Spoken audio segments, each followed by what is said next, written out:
Well, hello, hello. Welcome to another episode of GKSAYS. I started this morning on making a video, and I usually only do it one time. I don't script nothing or anything. I shoot right off the top and let you know how I feel at that time. I wanted to see what everybody else had to say first. There's a whole bunch of crying going on. Sun came up today. You'll be fine. Missiles aren't on their way over. Yet. Here, let me just run a few things down for you real quick. Boom. All right. Trump won. Nobody thought he was going to make it that far. He did. America wants a change. We don't need career politicians. We don't need liars and deceptive and deflective talkers, because all they're going to do is talk and not do anything. It's the same thing that's been going on for years and years and years. You're always picking the lesser of two evils. I don't see Trump as an evil too much. There's a few things I disagree with him on. Some of them things are your deal with the women and their choice. This has been a topic for a long time. You're either for it, not for it. A woman's body is her body. She should have choices. There are financial reasons. There are crime reasons. There are certain burdens that should not make it illegal for abortions. God didn't intend it for it to be that way, but science and technology and progression has led us to do things today that we couldn't do, let's say, 60 years ago, 70 years ago, where, it was more traumatizing for a woman, where things are a little bit more clinical now and people actually think of what they're doing. It isn't just something that's shameful and sweep it under the rug. Oh my God, Jesse's pregnant and she's only 20. These things happen. Bad things happen. Good things happen as well. That's what I said. My next video was going to be about me, and I was going to put a lot of things out there, but this presidential run was more important. Okay, no more political ads. Excellent. Awesome. Here's the thing, though. You know what's really funny is that it was rigged up pretty much for the most part. And she still lost because America came out and said, we're tired of this. Even though all her believers are out there saying, oh my God, I can't believe she lost. You should be thanking us that she did lose because of all the issues that would have came with her and her baggage of being deceptive. Trump is what you see is what you get with him. He makes a mistake, he owns up for it. Not like Clinton. Well, I wasn't smart enough to do this, that, and the third. And then there was all these undercover meetings and everything like that. And she didn't get charged. And, if you look back, because the thing is the millennials and most of your younger generation doesn't know of what happened in the past and how she was and how her husband was. And I ain't going to kick dirt on nobody. I never kick anybody when they're down. But the thing is I'm going to put the facts out there. When he went in front of TV cameras and a press conference, asked about Monica Lewinsky, and that whole thing came about, I referred to my previous comment, which means that you can't come up with a lie. They asked him direct questions. I referred to my previous comment. Dude, you either did it or you didn't do it. Tell the truth. You're a liar. You sleep in bed with a liar. That's why you lost. It wasn't just the votes, it's how people felt. That is how it went down. Now here's the other problem. Boom. They announced 2:30 in the morning that Trump won. Do you know there was a whole bunch of people out there in Oakland and all sorts of different spots, and they want to protest and burn things and break windows and hurt people? Hey, guess what? You're part of the problem. That's what you are. And then I got people crying on there, oh, F Trump, this and that, get ready for war, this and that. This guy's not going to be standing on the corner saying, hey, you're evil, you're going to jail. Hey, you're good, you're going over here. That's not the problem. That's not what he does. It's up to America to stand together and do things. Pull it all together as Americans.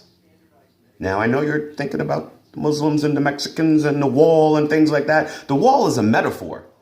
It isn't just physical, concrete barbed wire and guys with M16s and landmines around the front, because that's just the way I would have it, with crocodiles too. But it's about making us secure as a whole, because this is our country over here. But you protesters say, Trump's a racist. He's a racist, this and that. Yeah, you're only going by what you heard. But if you look at the photos and things and the way that he came up from years ago, nobody ever said he was a racist until he ran against the Democrats. The ones who say, we're going to give you money, we're going to give you welfare, we're going to give you EBT, we're going to give you this, that, and the third. You're a slave thinking of that. EBT is the new plantation. You just can't see it. You're listening to Jay-Z and Beyonce, and she's out there with Clinton because she's trying to reel you in. And if you're silly enough to fall for that and listen to that, you're part of the problem. That's what it boils down to. Everybody's got to get up and go to work tomorrow. Everybody's got to do their part. The only way war and civil unrest starts is by the people who are actually burning down their own neighborhoods. That's your problem. Then you have your national nights out where people are up against crime. They say, you know what, we don't want this anymore. And we go out and march and we go to City Hall and we're all saying we're going to stop the violence. And we don't want violence no more. We don't want the robberies and shootings. Granted, guess what? You're preaching to the choir, because anybody who's at these meetings and everything, who's believing in peace and believing in prosperity and wanting to do something for their neighborhood to make it good, yeah, they're all there. The people that are robbing you and stealing and touching women and doing all the wrong things, they're not out at those marches. They're robbing your house while you're out there trying to do something good.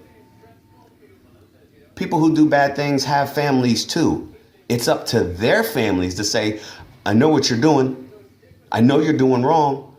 I know what you're listening to. I know who your friends are. How about stop doing dumb and go out and get a job? And if you can't get a job, how about getting you and some of your unemployed friends together to either make a job or do something, wash cars, cut grass? How about just picking up some damn trash? How about helping somebody? How about that?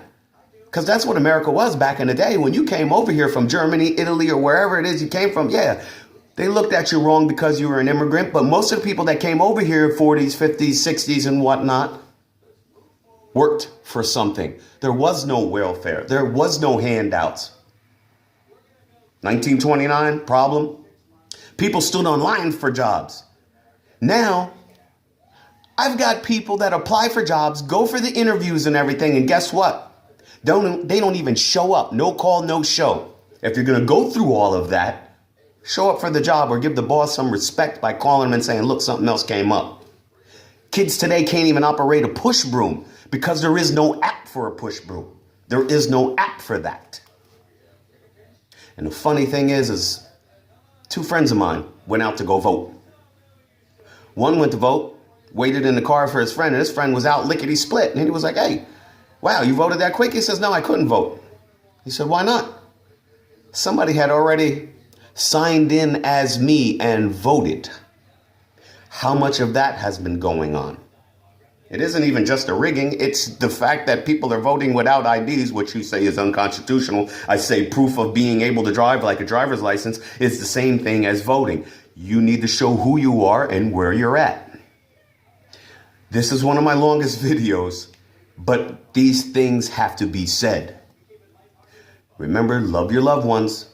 And if you know your family's doing something wrong, try to pull them to the side and say, look, this isn't the way that it is. Everybody's got to work. Everybody's got to do something. Stop relying on other people to do stuff for you. Stop being a millennial. Pull your damn pants up. Stop looking at race as a factor or a crutch or a handicap. Stop it.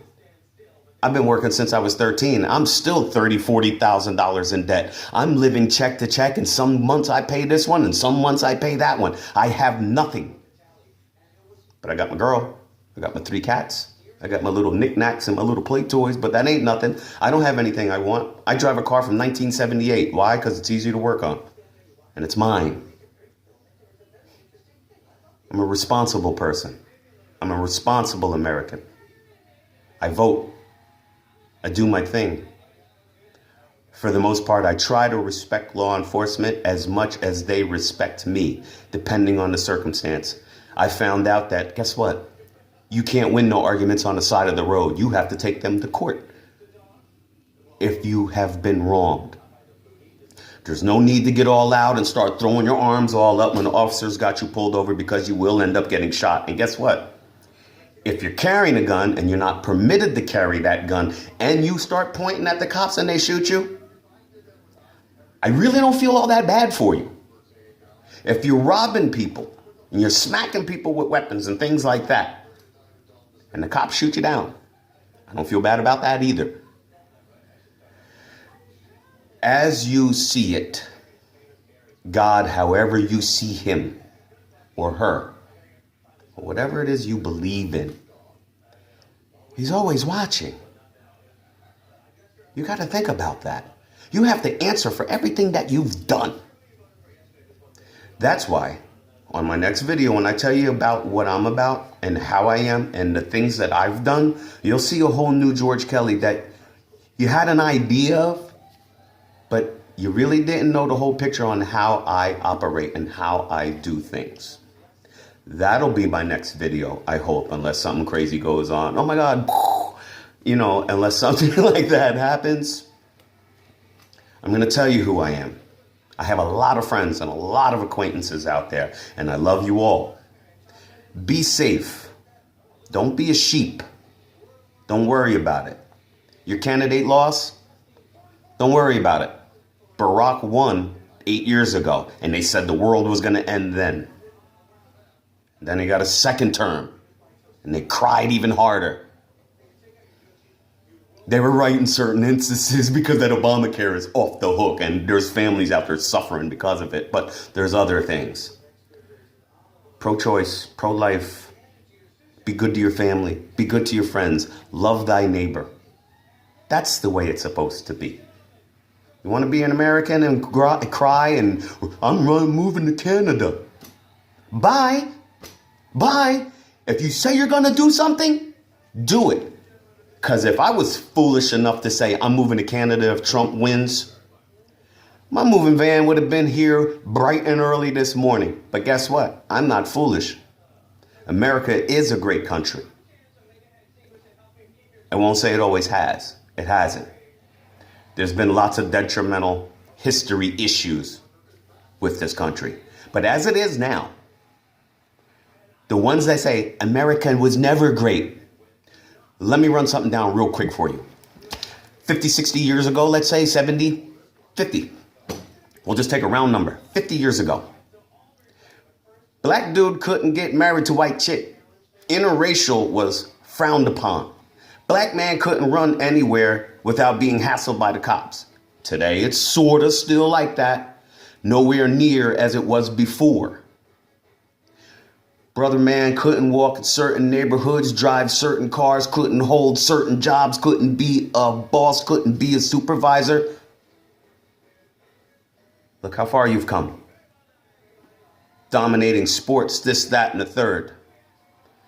And then you have the audacity to take a fucking knee to the national anthem? You're a fool. But that's your right to do so because you know what? People have died so you could do that.